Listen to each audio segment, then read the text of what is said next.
Kerajaan Bali adalah salah satu daerah di Nusantara yang sulit ditundukkan oleh Kerajaan Majapahit di bawah kepemimpinan Patih Gajah Mada.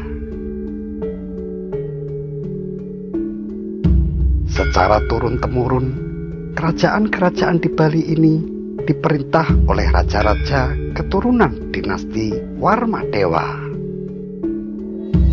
Kerajaan Bali pada tahun 1337 Masehi dikenal dengan sebutan Kerajaan Baliaga. Dengan raja bernama Sri Ratna Bumi Banten. Pusat pemerintahan kerajaan ini konon terletak di Bedahulu. Karena itulah Kerajaan Baliaga seringkali disebut Kerajaan Bedahulu atau Kerajaan Bedulu. Dikisahkan di Desa Bedulu, wilayah Belah Batuh, Kabupaten Tabanan, Bali, hiduplah sepasang suami istri yang rukun dan kaya raya. Namun, kebahagiaan mereka belumlah sempurna, sebab setelah sekian lama menikah, belum juga mereka dikaruniai seorang anak. Maka oleh sebab itu, pergilah mereka ke pura untuk sembahyang dan memohon kepada Sang Hyang Widi agar dikaruniai seorang anak. Tanpa henti mereka melakukannya setiap hari. Sekian lama waktu berlalu.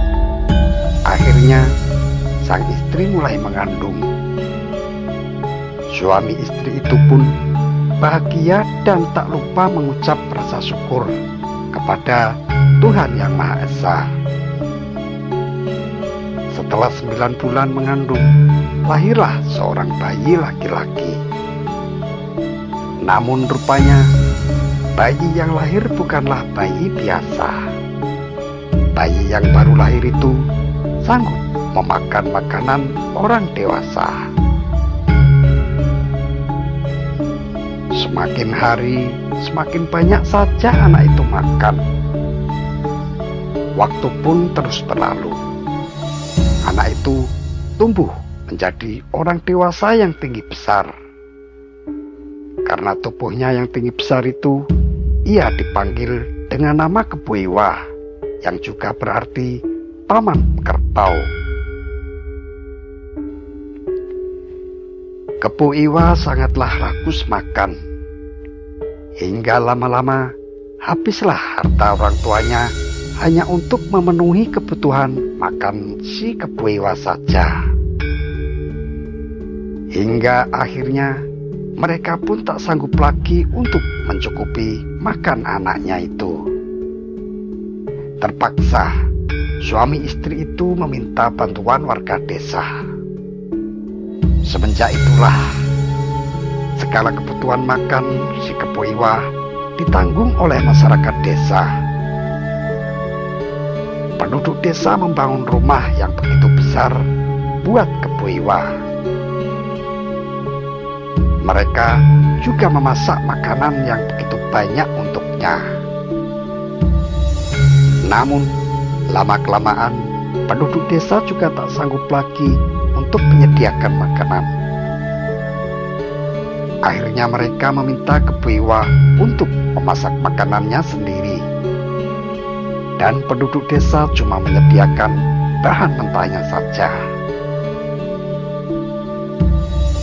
Kian hari, Kebuiwa tumbuh menjadi orang yang serba besar, Jangkauan kakinya yang lebar membuat dirinya dapat bepergian dengan sangat cepat.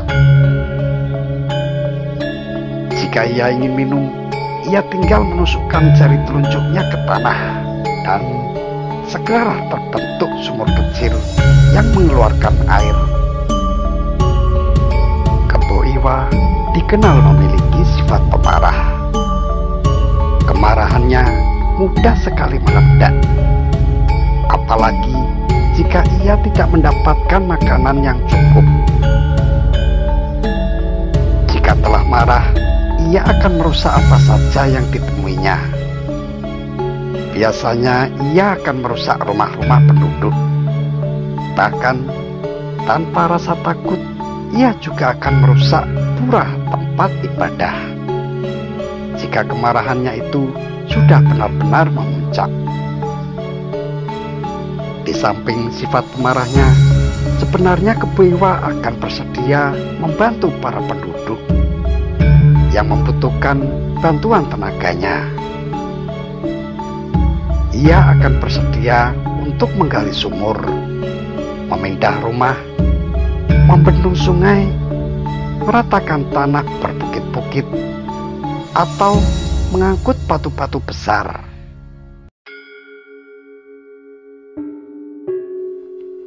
Ia akan segera melaksanakan pekerjaan yang sangat berat sekalipun, asalkan ia diberi imbalan berupa makanan yang cukup untuk membuatnya kenyang. Selama penduduk desa yang kebanyakan petani itu memperoleh hasil panen yang cukup, mereka masih mampu bergotong royong memberikan makanan yang cukup untuk Kebo Iwa. Namun, ketika terjadi musim paceklik, penduduk akan kesulitan dan kewalahan menyediakan bahan makanan untuk Kebo Iwa. Penduduk desa menjadi sangat cemas. Mereka bukan hanya cemas memikirkan kebutuhan makan untuk keluarga mereka masing-masing, tetapi mereka juga cemas memikirkan si Kebo Iwa. Apa yang dapat mereka berikan kepada Kebo Iwa jika mereka sendiri tidak memiliki bahan makanan? Kebo Iwa tak akan mau mengerti keadaan yang sedang mereka alami. Bagi Kebo Iwa, ia akan diam jika mendapatkan makanan yang cukup. Namun jika tidak, ia akan mengamuk sejadi-jadinya. Kabar tentang amukan Kebo Iwa itu akhirnya sampai di telinga Raja Bali yang tak lain adalah Raja Sri Ratna Bumi Banten. Kemudian Raja siap memberi makan Kebo Iwa dengan syarat Kebo Iwa mau menjadi prajurit kerajaan Baliaga. Hari berganti hari, waktu pun berlalu membuktikan pengabdian Kebo Iwa yang tulus dan memiliki jasa yang besar pada kerajaan Baliaga. Lalu Kebo Iwa pun kemudian diangkat menjadi seorang patih di kerajaan Baliaga tersebut. Tak seperti biasanya, walaupun Gajah Mada sering berhadapan dengan musuh yang lebih besar dan lebih kuat, serta memiliki peralatan perang yang serba lengkap, tetapi menghadapi kerajaan Baliaga ini ada rasa takut dan ragu-ragu menggelayut menyelinap pada diri Gajah Mada. Tetapi sumpah Amuktipalapa Gajah Mada yang akan mempersatukan Nusantara haruslah terlaksana. Karena itulah Gajah Mada dan punggawa kerajaan Majapahit mengatur siasat untuk membunuh Kebo Iwa agar bisa menguasai kerajaan Baliaga. Konon, suatu hari semua pembesar kerajaan Majapahit melakukan rapat membicarakan kerajaan Baliaga yang tidak mau tunduk. Padahal secara hierarki, kerajaan Baliaga harusnya tunduk pada Majapahit. Lantaran kerajaan Majapahit sudah menaklukkan kerajaan Daha. Gajah Mada yang ikut dalam rapat tersebut sempat menyampaikan ungkapannya terkait kemasyhuran kerajaan Baliaga. Melalui seorang pendeta istana atau pendeta Purohita yang bernama Dangyang Asmaranata, Gajah Mada juga membicarakan kesaktian Kepoewa. Menurut Gajah Mada, selama Kepoewa masih di Bali, Majapahit akan kesulitan menghadapi kerajaan Baliaga secara terbuka. Dalam rapat tersebut diaturlah strategi sedemikian rupa untuk menaklukkan kerajaan Baliaga. Raja Majapahit akhirnya memutuskan sebelum Gajah Mada melakukan penyerangan ke Bali, Kepoewa sebagai orang yang kuat dan sakti di kerajaan Bali harus disingkirkan terlebih dulu. Raja Majapahit waktu itu, yakni Putri Tibuana Tunggadewi, lalu mengutus Patih Gajah Mada ke Bali untuk membawa surat yang isinya seakan-akan Ratu Majapahit menginginkan persahabatan dengan Raja Baliaga. Selain itu, kedatangan Gajah Mada ke Bali merupakan strategi untuk melihat dari dekat kekuatan prajurit kerajaan Baliaga tersebut. Keberangkatan Gajah Mada ke Bali sengaja dibuat tak terlihat mencolok. Dia hanya ditemani beberapa orang penting sehingga tidak menimbulkan kecurigaan. Gajah Mada bersama rombongan kecilnya berangkat menggunakan perahu layar. Naik dari pelabuhan Pantai Bubat, menyusuri pantai kerajaan Pejarakan, terus ke pelabuhan Purancak sampai ke tepi pantai Jembrana. Dari sana, rombongan Gajah Mada melanjutkan perjalanan hingga tiba di pantai Gumicik, lalu terus melalui jalan darat.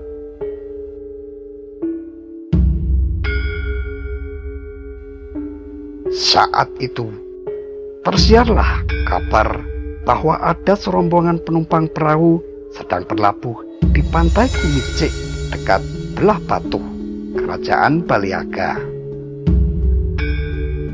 Mendengar laporan itu, Ki Pasung Gergis sebagai Mangkubumi kerajaan Baliaga yang tinggal di Tengkulak langsung mempersiapkan diri, dan anak buahnya siap untuk bertempur. Tetapi saat bertemu dengan Gajah Mada dan rombongannya, Gajah Mada malah mengaturkan sembah ampun kepadanya. "Maafkan atas kedatangan hamba tanpa memberi kabar terlebih dahulu.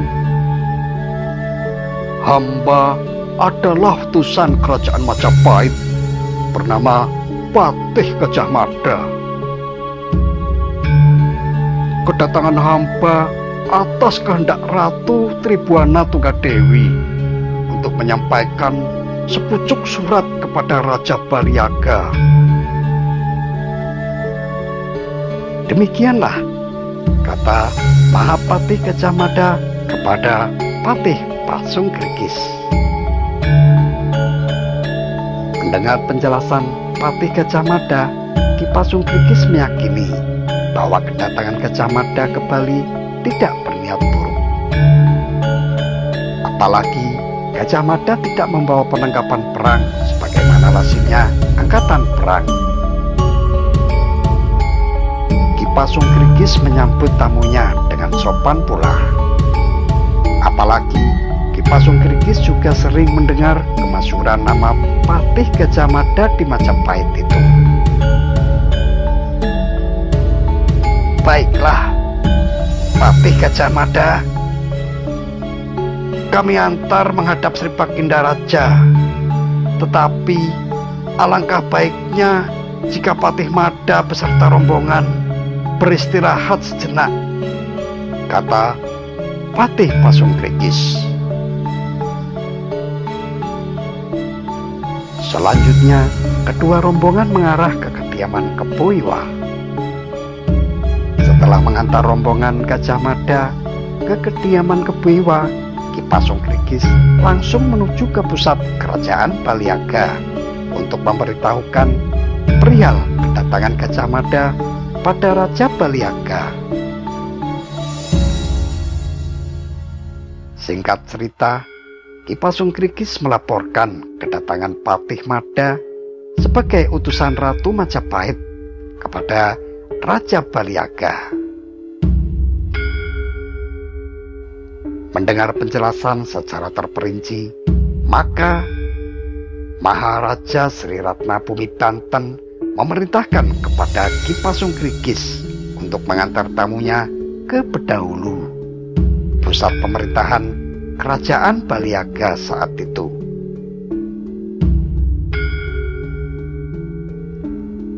Dan berangkatlah Ki Pasungkrikis untuk membawa utusan Raja Majapahit tersebut menghadap Sri Ratna Bumitanten. Sesampainya di Kerajaan Baliaga, semua rombongan Patih Gajah Mada menunduk. Mereka berjalan membungkuk sebagai penghormatan kepada Raja Bali guna mengambil simpati sang raja.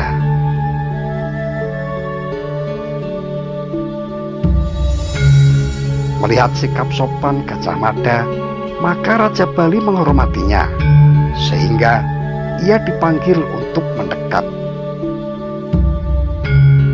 "Hai Patih Mada, kemarilah mendekat kepadaku.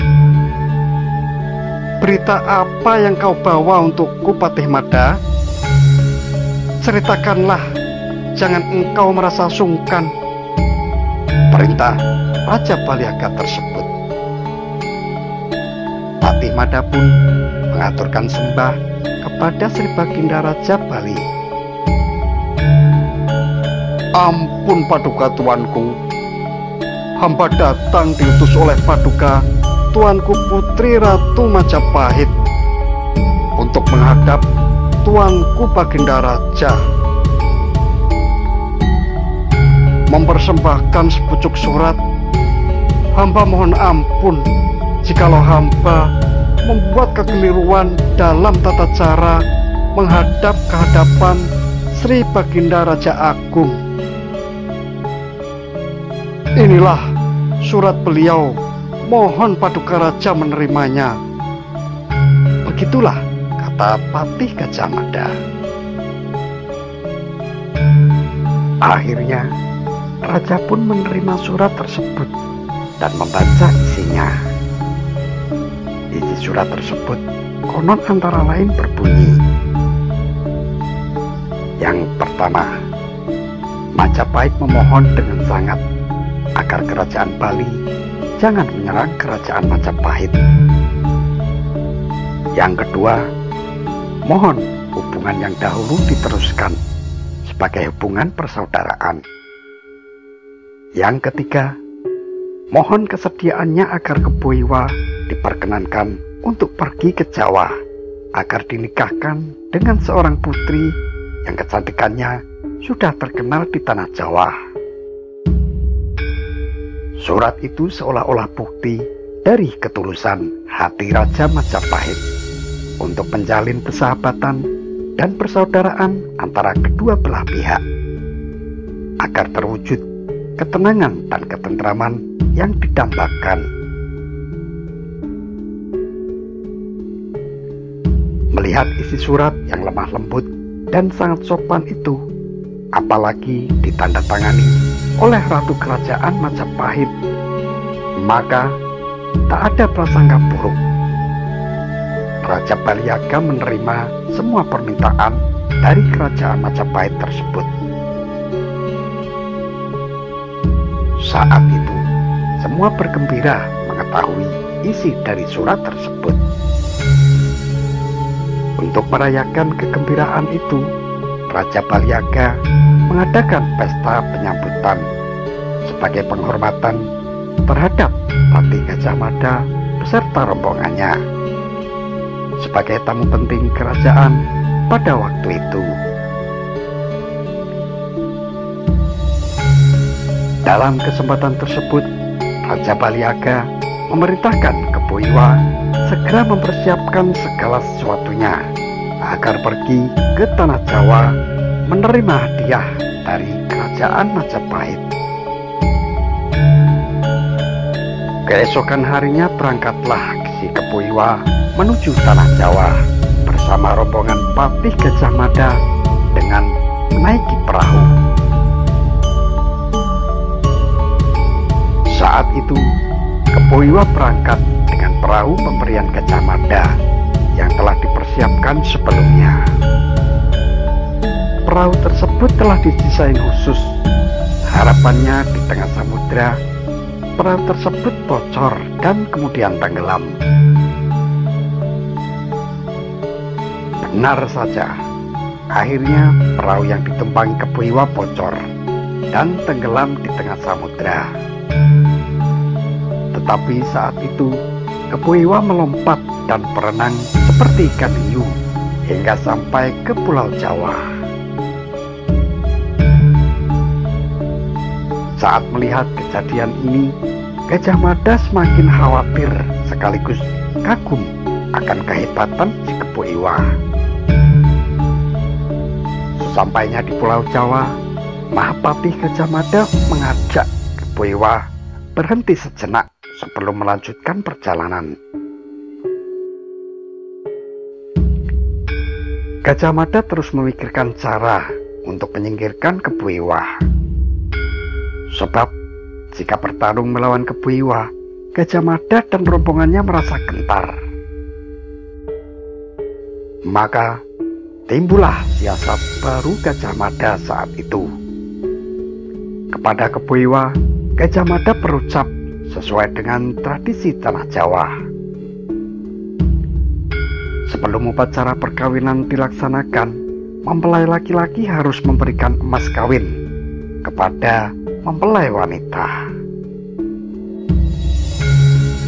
Masih menurut Gajah Mada, mempelai wanita ingin diberikan mas kawin sebuah sumur yang kelak dapat dipergunakan untuk kesejahteraan rakyat Majapahit. Memang, sampai di Jawa, Kebo Iwa dipertemukan dengan sang putri yang cantik. Sang putri pun kemudian memberikan syarat agar Kebo Iwa membuatkan dirinya sebuah sumur. Tanpa curiga, Kebo Iwa pun menyanggupi persyaratan tersebut. Maka mulailah dengan cekatan Kebo Iwa menggali sumur.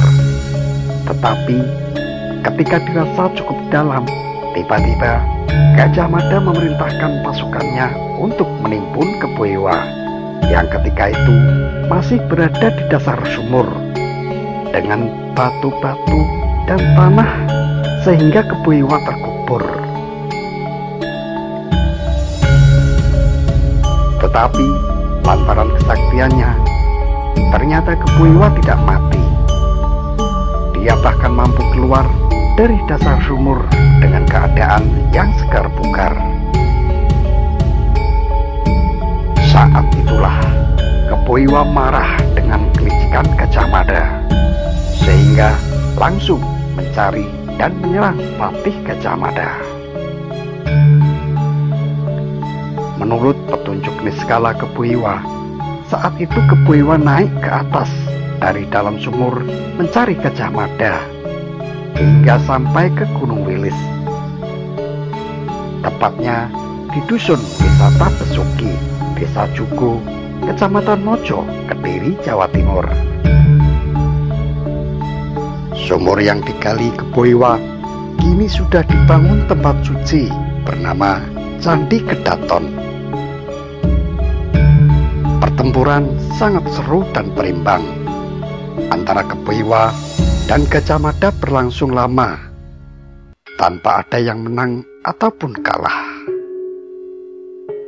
Dalam pertarungan itu, Keboiwa sempat menanyakan alasan seorang patih dari kerajaan yang besar berlaku licik dan tidak pantas dilakukan oleh seorang yang mengaku sebagai seorang negarawan. Patih Gajah Mada menjawab, kewajiban seorang ksatria untuk memperluas wilayah kerajaannya serta mempersatukan Nusantara di bawah Panji Majapahit. Karena Keboiwa merupakan batu sandungan, jadi wajib untuk disingkirkan. Begitu kata Gajah Mada. Berhubung rasa malu untuk kembali ke Bali, maka Keboiwa pun berkata, kewajibanmu mempersatukan Nusantara di bawah Majapahit tidak akan saya halang-halangi, dan saya akan memberikan rahasia kematian saya, kata Keboiwa. Diam-diam Keboiwa mendukung rencana Patih Gajah Mada yang akan mempersatukan Nusantara. Karena itulah, dalam pertempuran yang sudah lama sekali tersebut, Keboiwa memberitahukan kelemahannya pada Gajah Mada. Namun Keboiwa juga sempat bersumpah, kematian saya terjadi jika saya dikubur dengan bubuk kapur. Tetapi karena Anda berlaku licik, telah menipu saya, maka kelak negeri Nusantara, bentukan Anda akan diperintah dan dijajah oleh orang-orang yang berkulit putih, berhidung mancung dan berambut pirang. Roh saya akan menyatu dengan orang-orang kulit putih tersebut hingga saya akan merasa puas. Demikian kata Keboiwa. Gajah Mada yang mengetahui kelemahan Keboiwa ketika itu langsung menyerang. Ada yang menyiapkan bubuk kapur guna mengubur Keboiwa agar bisa mati. Benar saja, Keboiwa pun langsung meninggal. Sejak kematian Keboiwa, maka dimulailah penaklukan kerajaan Baliaga oleh Majapahit yang dipimpin oleh Patih Gajah Mada beserta para Arya dari Majapahit seperti Aditya Warman dan yang lain-lainnya. Dalam invasi tersebut, Raja Bali tewas terbunuh di dalam pertempuran dahsyat melawan Patih Gajah Mada. Begitu pula putra mahkota yang masih kecil tewas di tangan Patih Gajah Mada, sehingga tidak ada pewaris tahta di kerajaan Bali tersebut. Akan tetapi, perlawanan rakyat Bali susah dihentikan, karena semua rakyat Bali yang laki-laki ikut mendaftar sebagai prajurit untuk melawan Majapahit. Prajurit Bali seperti mati tumbuh 1000. Gajah Mada terus berpikir menghentikan perlawanan rakyat Bali. Diputuskanlah untuk menangkap pemimpin pasukan kerajaan Bali yang saat itu dipimpin oleh Ki Pasung Krikis agar perlawanan rakyat Bali dapat dihentikan. Maka Patih Gajah Mada kembali bersiasat meminta gencatan senjata. Majapahit lantas meminta berunding dengan Ki Pasung Krikis sebagai pemimpin. Dalam perundingan itu, tersebutlah Ki Pasung Krikis ditangkap dan dijadikan sandera, kemudian dibawa ke kerajaan Majapahit sehingga berhasil menguasai kerajaan Baliaga tersebut.